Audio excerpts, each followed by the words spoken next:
Ariel and Neil were already in their 60s. Both their children were married and starting their own families, but Ariel felt that something was missing, and she decided to visit their old fertility doctor to see if they could have another baby. Something shocking happened, and her husband did not react well. Being grandparents would be more fun than being parents. They were both in their 60s, and their eldest child, Christina, had just had a baby.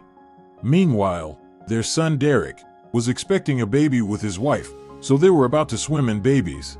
Ariel was excited about her grandchildren, but she thought about having another child. It seemed crazy even to her, but she hadn't gone through menopause yet, and it was still possible for it to happen, even though she knew society would judge her for it. The truth is that they had Christina and Derek in their late 20s, and they always wanted more children. They went to fertility doctors and underwent treatment to no avail. Nothing worked, so they put the idea forward and forgot about it. When Christina announced her pregnancy, Ariel was jealous of her daughter. It was wrong, she knew that, but she longed to be a mother again. Raising children has been the best experience of her life. While her husband was talking about becoming a grandfather, Ariel remembered what she did 3 months ago. I went to a fertility doctor I found online.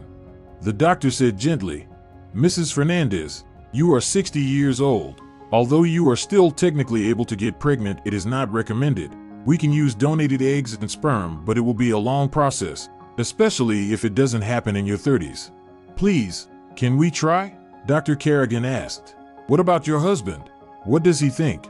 She responded, almost feeling insulted that she had to ask permission to have children. Even though she felt guilty, she was sure Neil would be happy about it. The doctor nodded. "You're right. Well, we can try."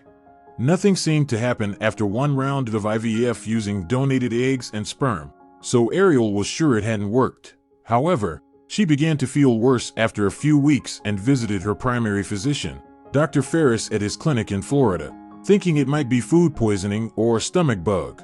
He said, "Mrs. Fernandez, you're not going to believe this, but you're pregnant. This must be some kind of miracle chart." He referred her to a gynecologist, and an ultrasound showed that she was pregnant with triplets. Dr. Ferris was surprised. This can be a risky pregnancy. Although Ariel was still in shock about having 3 new children, it would be hard to tell Neil, but she was sure he would be happy after the initial surprise. Neil was surprised by the news and accused Ariel of cheating, even though she assured him that she had used his sperm and that he was the father. But Neil rejected what Ariel did without his consent, and his reaction shocked her. Ariel didn't know what to do, so she packed a small bag while crying and went to Derek's house. I explained everything to him and his wife, and he was understandably upset.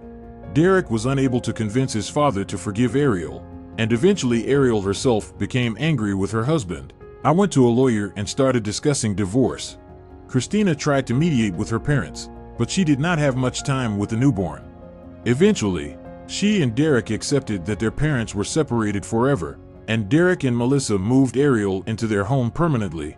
They went through the pregnancy together, and eventually, 4 children were born in that house. It was noisy and hectic, but Derek hired 2 nannies, and he liked the idea of having so much family under one roof. Since his father wasn't willing to step up for his 3 brothers, he would be there for them every step of the way. He loved every moment of being a father and big brother to these children. Christina and Derek talked to their father intermittently. They realized that both parents were wrong in many ways, but their mother had just given birth to 3 children at the age of 60, and those children were miracles.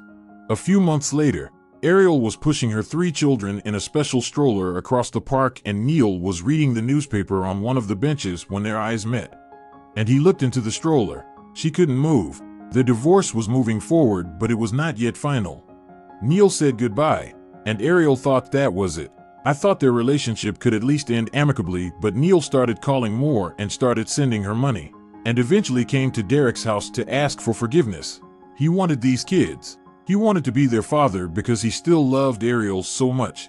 She also apologized, realizing that she should have asked him before deciding on IVF treatment. They have made up a lot to make their children happy, but they still need a lot of help with the children. Fortunately, Derek and Christina were happy to help even though they had 2 children. What can we learn from this story? Never do anything behind your partner's back. Ariel was not supposed to have this procedure done without her husband's input, and she learned that the hard way. You have to take responsibility for your actions at any age. Ariel and Neil wronged each other, but they took responsibility. apologized, and made things right.